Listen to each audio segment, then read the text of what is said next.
Bom dia. Bom dia, gente querida e amiga da Pós TV 247. Bom dia, gente querida e amiga do canal Paz e Bem. Uma parceria, uma cumplicidade, uma amizade que vão se prolongar a vida dentro. O canal Paz e Bem e a Pós TV 247.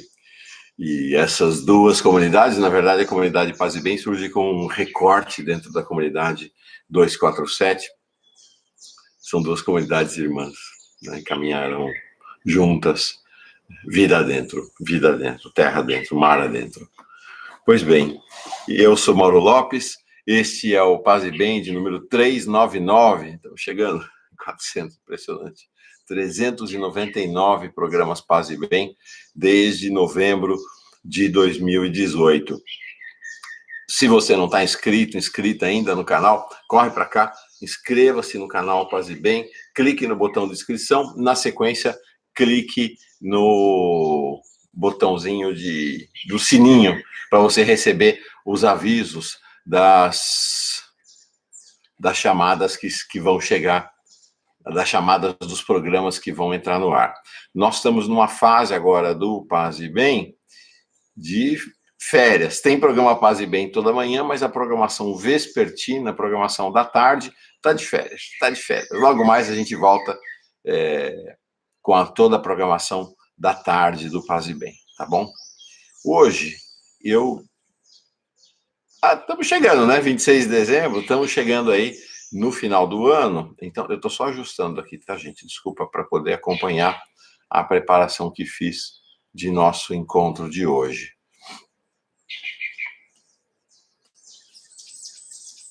Pronto, estamos chegando no final do ano, tempo de balanço, né? Tempo de fazer balanço sobre tudo que aconteceu para nós, ao nosso redor, sobre nós,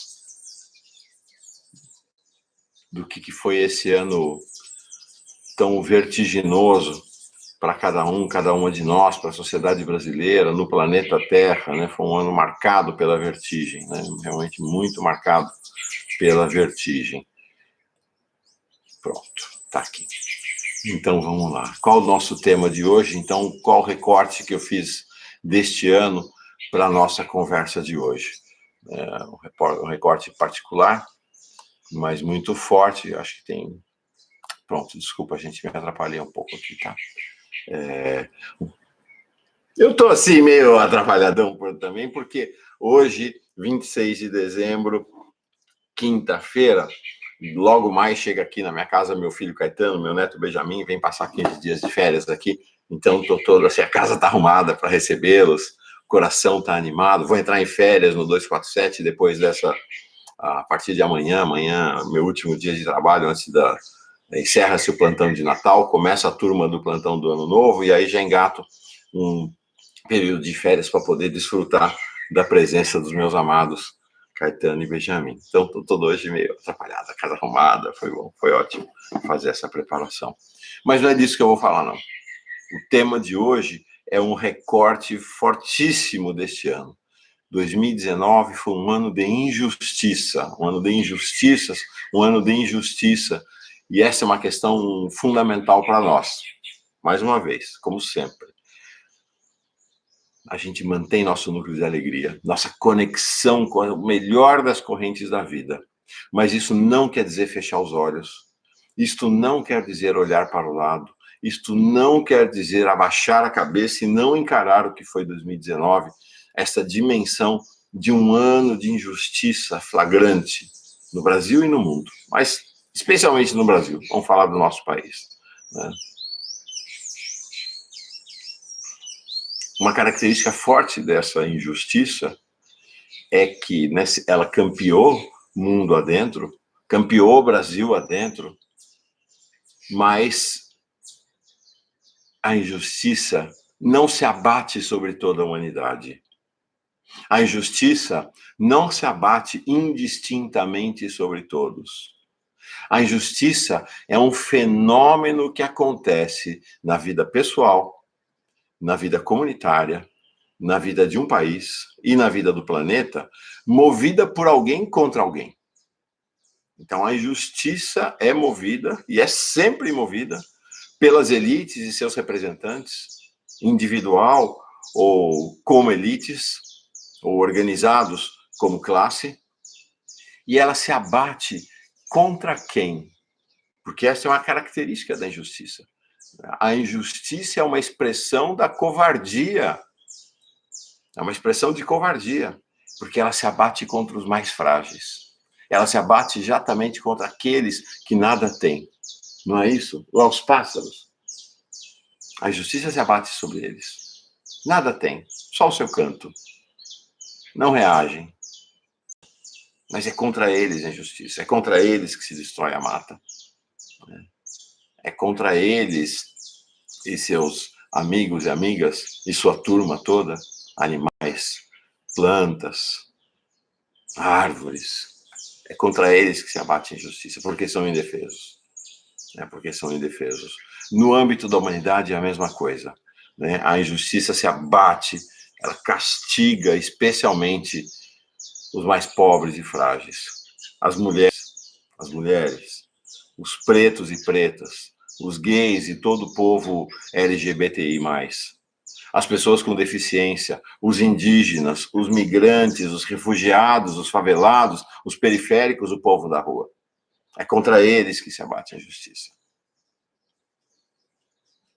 É contra eles. Porque, mais uma vez, a injustiça é uma dimensão de covardia das elites. Ela expressa o ódio e expressa simultaneamente a covardia. Porque é covarde. A injustiça que se abate contra aqueles que não têm capacidade de reação é uma expressão suprema de covardia. E de crueldade. E de perversidade. Mas a perversidade é uma característica das elites. A perversidade é uma característica do racismo. A perversidade é uma característica do machismo.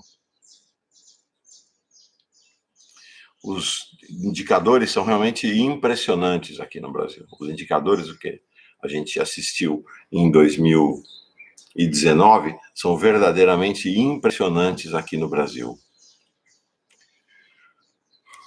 A rede de... Eu recolhi alguns desses indicadores para a gente partilhar aqui e refletir sobre eles. A rede de observatórios, em novembro agora, soltou o relatório Retratos da Violência, 5 meses de monitoramento, análise e descoberta.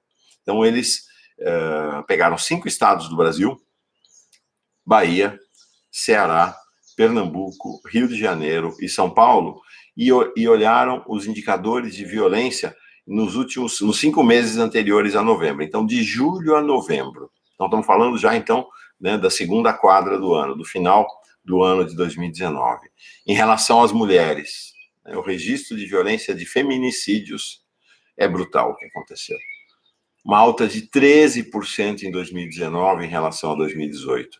Apenas entre julho e novembro, mais uma vez, foram 518 crimes contra a mulher registrados nos 5 estados. 39%, 40% desses se enquadravam na categoria de feminicídio.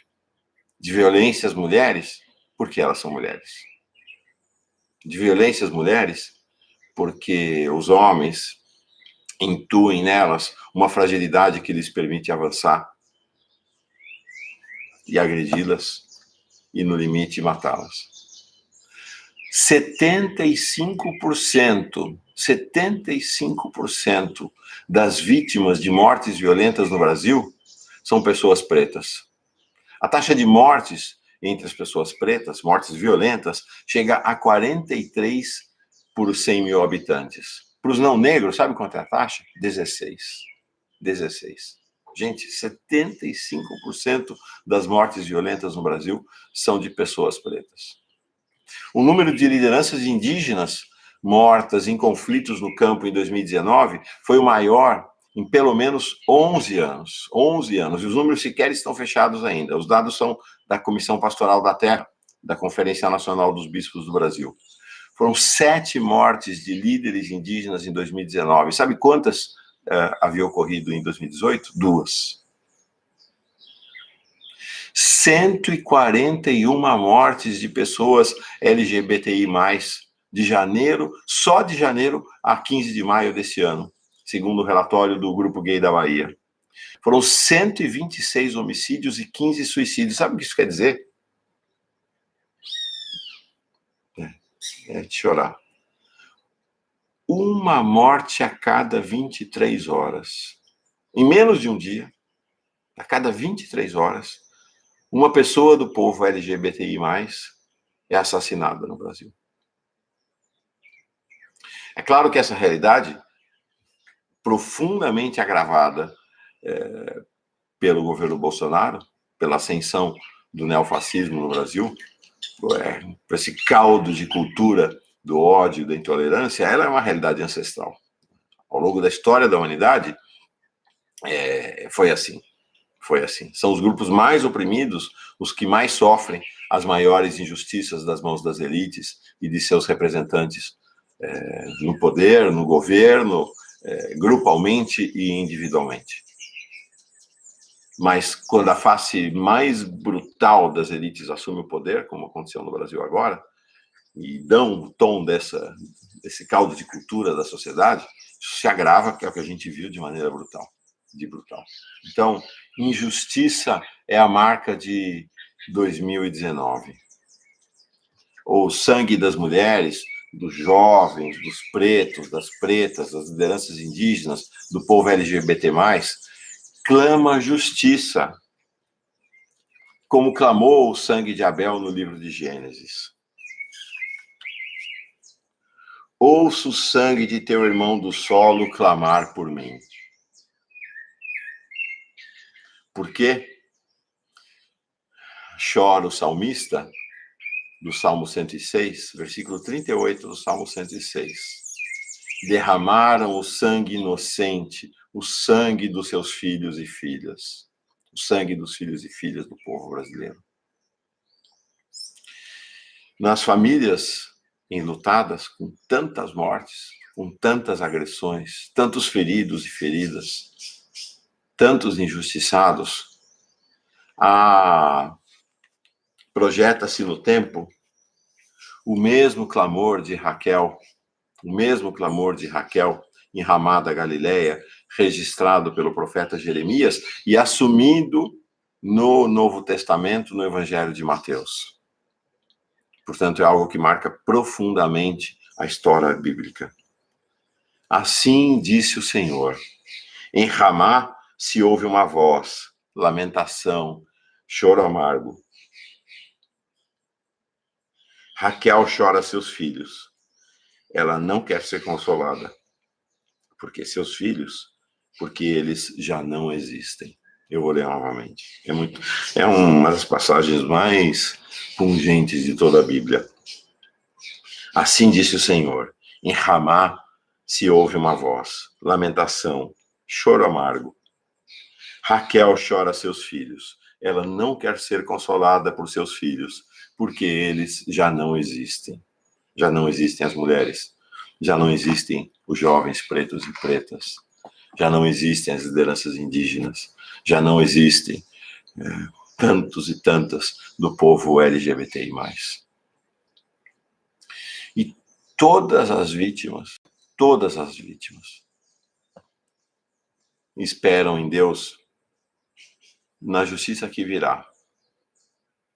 Há uma dimensão de que a vida segue adiante, mas há uma dimensão profunda dessa espera de justiça, porque diz o livro do Deuteronômio: porque ele vinga o sangue dos seus servos e toma a vingança dos seus adversários. Há uma dimensão de justiça, há uma dimensão poderosa de justiça que sai dessa vida tão marcada pelo sangue e pela violência desses agrupamentos. Isto não é meramente uma dimensão da Bíblia judaico-cristã. Essa é uma dimensão de todos os caminhos de espiritualidade. Está aqui, ó. Essa guia, vocês sabem, eu já falei aqui, recebi essa guia no início da caminhada para o lançamento do livro de Lula. Xangô, Orixá Justiça. o clamor de justiça que sai do solo, né? Do solo avermelhado pelo sangue de tanta gente, do solo avermelhado pela injustiça. Desse solo sai o clamor por vingança, para que essas mortes, essa injustiça seja reparada. Está aqui, nossa Marielle. Marielle grita cotidianamente do túmulo por vingança, no sentido de justiça. E ela, Marielle, preta, pobre, periférica, favelada, ela derrubará os poderes. Ela derrubará o poder do neofascismo no Brasil. Essa é uma profecia. Então, esse paz e bem é também um clamor para que vocês, meus irmãos e irmãs, mulheres, jovens pretos e pretas, todos os jovens do Brasil, povo originário dessa terra, povo LGBTI+, levantem-se, levantem-se por justiça, levantem-se para ser executores da vingança que nasce do solo, do sangue pisado, retinto, do massacre que as elites perpetram ao longo da história em toda a humanidade, mas muito especialmente aqui no Brasil, depois da ascensão do neofascismo. Creio que essa é uma dimensão de 2019 aqui no Brasil. Um ano de injustiça.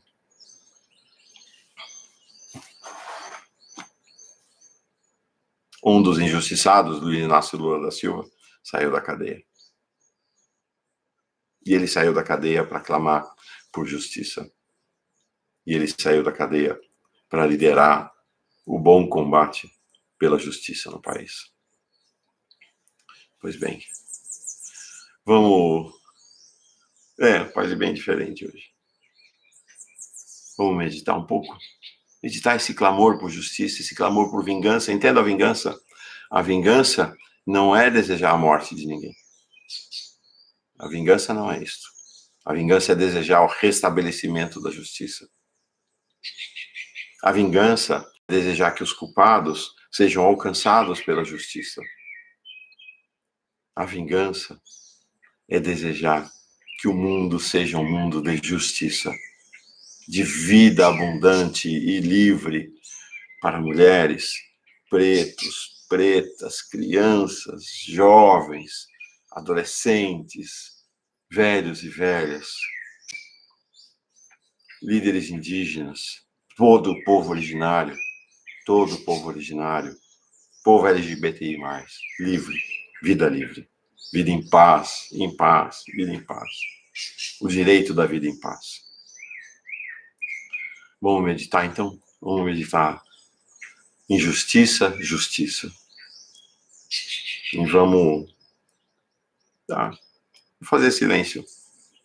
Um silêncio de homenagem às vítimas, né? Um silêncio de união dos nossos corações a tantas vítimas, né? Como sempre, espinha ereta, coração tranquilo, respiração profunda, que é o mantra do corpo.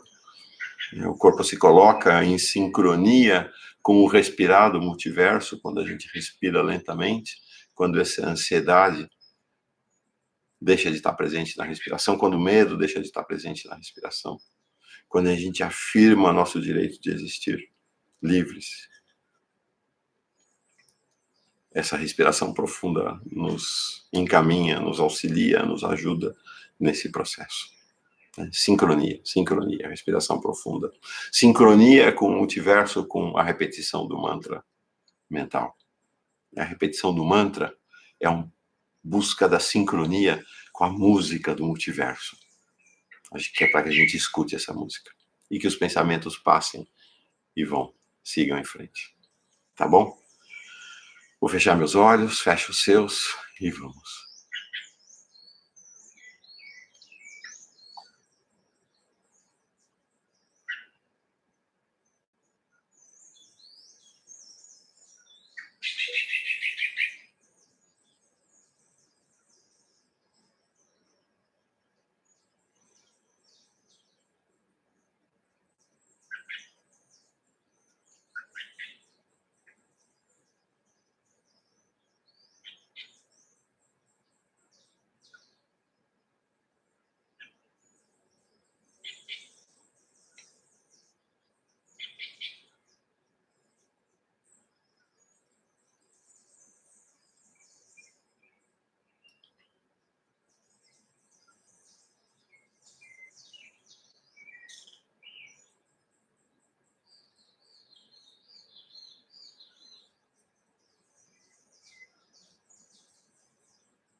Pois é.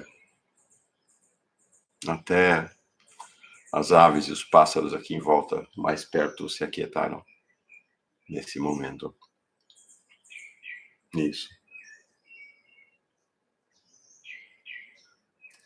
Ali tem um poste. Tô vendo uma ave ali, não consegui identificar aqui. Esse canto, tá ouvindo? Né? Eu não sei quem é, mas está ali, logo ali, dizendo para nós: justiça, justiça, justiça. Paz e bem, gente. Paz e bem.